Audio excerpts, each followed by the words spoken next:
I don't know. It's I would love to.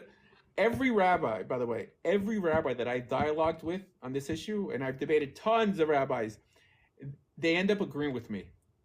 They end up because when I break it down to them, they're like, "Well, it's true. It's not. It's technically not the same God, right? It is monotheism, but what bothers them is trying to figure out what was Maimonides like. Why did he say this? Well, that's very easy.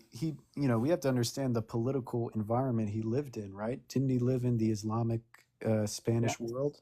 That's probably the main reason why he did it. But yes and no, because he calls Muhammad, like he insults Muhammad in his writings. He calls them like Hamajnun, the crazy man. So I don't know. I mean, he's such a weird figure to understand. These same Intellectual rabbis, religious world means that you're going to be alone on a lot of topics.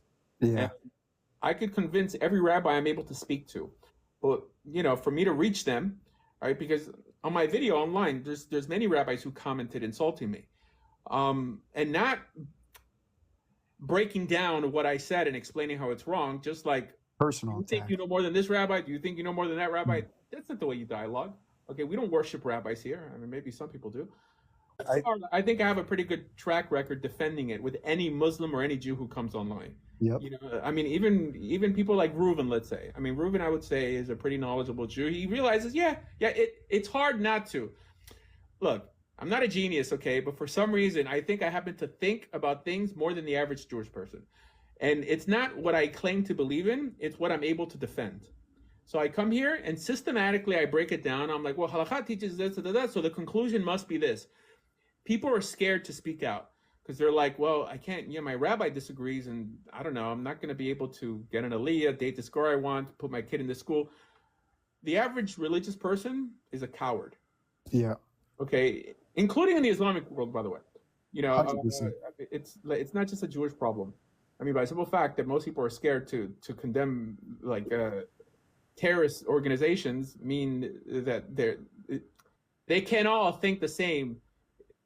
It's because of cowardice, but cowardice kills. I mean, because of cowardice, people end up suffering, And yeah. a lot of these rabbis, they just pick and choose what they want to keep from Maimonides, and they pick and choose when he's an authority, And worse than that, they attack other rabbis using Maimonides. They weaponize Maimonides to attack rabbis they dislike when they themselves fail to meet Maimonides' standard.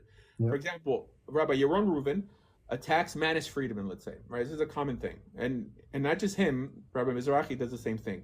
Based on Maimonides, saying like, how can you say that God needs us? That's according to Maimonides, that's a limitation of God to say that God needs something. However, Maimonides would also condemn anyone who believes in Kabbalah, who believes in Tzimtzum, and believes, and they believe in all these things. So it seems that they pick and choose Maimonides when it's convenient for them, right? So let's just accept the rational parts of Maimonides, and let's say, like, you know what? He's human. I happen to disagree with him, and I happen to disagree with this rabbi over there. It bothers me when religious people act like this, because if there's no hope amongst clergy, amongst religious leaders, then there's no hope on this planet. Yeah. Because they're the only leaders, civil/political, that we assume are striving to do the right thing because it's the right thing to do.